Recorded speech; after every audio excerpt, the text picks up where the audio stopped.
What's up guys and welcome. You are watching Fazi Fitness. So let's start this video with the winning 2x212 Olympia champion, Keon Pearson. So there was a debate that is Keon the greatest 212 athlete ever?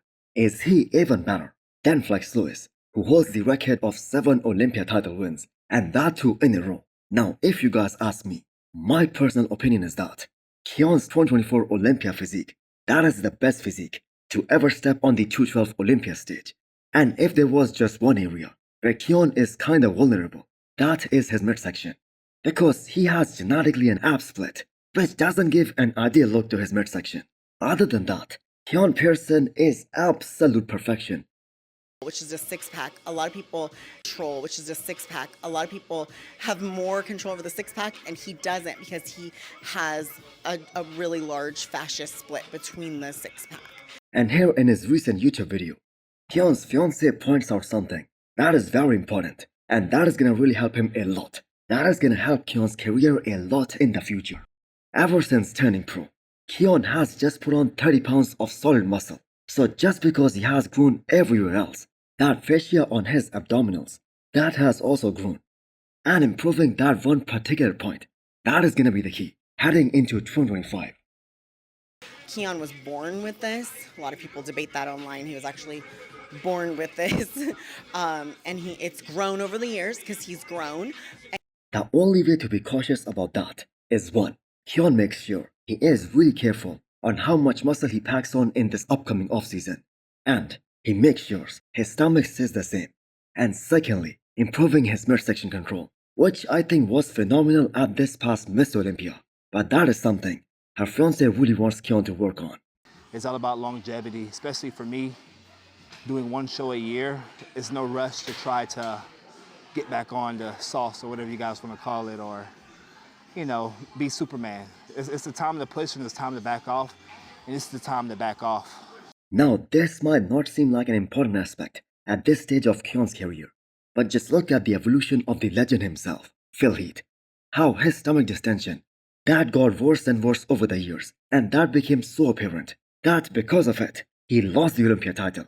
And we have to keep in mind, Phil had a perfect midsection back in 2011, the year he won his first ever Miss Olympia, possibly one of the greatest bodybuilding physique ever. So Keon Pearson is just 29 years old, and as of right now, there is no one in the entire 212 division that is going to pose a real threat to Keon, at least in the upcoming years. But this is bodybuilding we are talking about, and we can see a new genetic freak come out of nowhere. Like for instance, we have Christian Zagarella and Ned Kaya. So Keon is playing very smart with the rest and the recovery phase. Plus he just has to do one show every year, and he is on his way to dominate this division for as long as he wants to, considering his team is so cautious about every little detail. Next up, we have today's off-season physique update of the Iranian phenomenon, Behooz Tabani, easily the most unlucky bodybuilder we have seen in a long time, especially in the recent past. Because I do not remember the last time an IFB pro was unable to compete at the Olympia stage because he was denied the visa for 3 years in a row. So before this year's Miss Olympia, some people predicted that Behooz Tabani is gonna crack top 6. Now that seemed like a little bit of stretch at that time. But the thing is, even his former rivals, for instance Brad Wilkin, he talked about Behooz Tabani because Behooz Tabani and Brad Wilkin had a great battle at Romania Pro back in 2022. And now even Brad admitted that Behooz is altogether a different bodybuilder now because of the improvements he has been able to make, especially in his quads in the last 2 years. I think he was really good back then, but I think he's a different animal now. You know what I mean? That was 2 years ago. Like, I think we were probably, to be honest with you, I think I was much closer to him then than right now, because he's kind of getting in his own little league right now. I think we need to get him on the Olympia stage to truly, if he's a top 6 guy. And this is a guy who is gonna place top 6 at his Olympia debut, no matter who shows up to battle. Because unlike some of these other top guys, Behooz Tabani never misses on his conditioning. He is always 100% on, every single time he steps on stage. So he has done 3 full Olympia preps, all the way till the peak week, hoping he might get the visa, even at the last minute, just like Hadi Chopin did back in 2020. But that hasn't happened so far. Now with Behooz Tabani not doing the post-Olympia tour, and using that time to get healthy, to detox.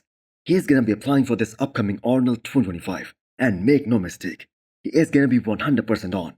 And he is gonna be 100% in the top 3, battling it out with Andrew Jack and Samson Dauda. Next up, we have the off-season physique update of James Hollinghead. Just a little shy of 300 pounds. And after 1 year gap, James is gonna be stepping back on the stage at this upcoming Arnold, the same show where he showed up last year, looking at his personal best. And the coolest thing about these 2 weeks before the Arnold is that he did the peak all by himself. And still the man looked absolutely amazing, possibly his best ever. So James started working with Stefan as his coach around summer of this year, which means both of these guys had plenty of time to put on some quality muscle, to put on some real mass, and present a very competitive package at this upcoming Arnold in March. Now James Hollingshead is of the opinion that even the Arnold version of him that we saw this year, that was only like 85% of his real potential. So there is so much more he can offer, so much more he can bring if Stefan is successful in bringing him at his all-time best. And we can even make an argument that the aesthetics have become such a major factor in every single class. So all the 3 champions from this past Miss Olympia, Samson Dauda, Keon Pearson, and Chris Bumstead, they were able to hit very deep vacuums, and very good ones at that. But we cannot forget a physique like Branch Warren, who did not have the greatest of aesthetics, but he still won the Arnold. And he placed as high as runner-up at the Olympia. So that hard granite look, that is what we all want to see on James Hollingshead in 2025. Tonio Burton is up next, so he might appear a bit smaller here compared to some of the posing videos that he posted a few weeks ago. And for the people who do not know, Tonio got into a serious bike accident that made him totally confined to bed for a while. And that is why he is still rebuilding his size that he had before the accident. So weight-wise, Tonio Burton is the lightest guy in the men's open bodybuilding class. Because based on the response, I am pretty certain that Tonio weighed somewhere around 220 during his last show. And just because he originally belonged to the 212 class, that is still very apparent in some of the poses, like the front double biceps and the most muscular. But when he turns around, it is a whole different story. He is a whole different animal with one of the best upper backs and also very detailed lower half. So Tonio Burton hasn't competed since winning this year's Cali Pro, and this is his first time taking this big off season, taking a big break from competing. So he is gonna be at his biggest whenever he steps on stage in 2025. Next up, we have an update from Tim Budesheim. So Tim, along with Akeem Williams, they went on a roll this year. A total of 6 shows were done by Tim Budesheim in 2024. And Akeem is also entering his 6th show of the year, which is happening this weekend in Spain. And that is something we rarely see, especially in this day and age. So Tim had his career's best placing at this year's Van Pro, which was 2nd. But his overall season and his placings, they were so diverse that you cannot really predict how 2025 is gonna turn out for him. What I mean by that is, he placed as low as 8th at one of the shows, and that was Cali Pro, and also at Tampa Pro. So Tim has been fighting super hard for so many years to get his first pro win and get to the Olympia stage. And you have got to admit, he is one of the hottest looking guys whenever he steps on stage. But he needs to do something about his front lat spread, his front width, because that is his biggest weakness. And also he needs to have more detail in his back double biceps. So hit the thumbs up button if you liked the video and smash the subscribe button if you wanna come back for more. Thanks for watching.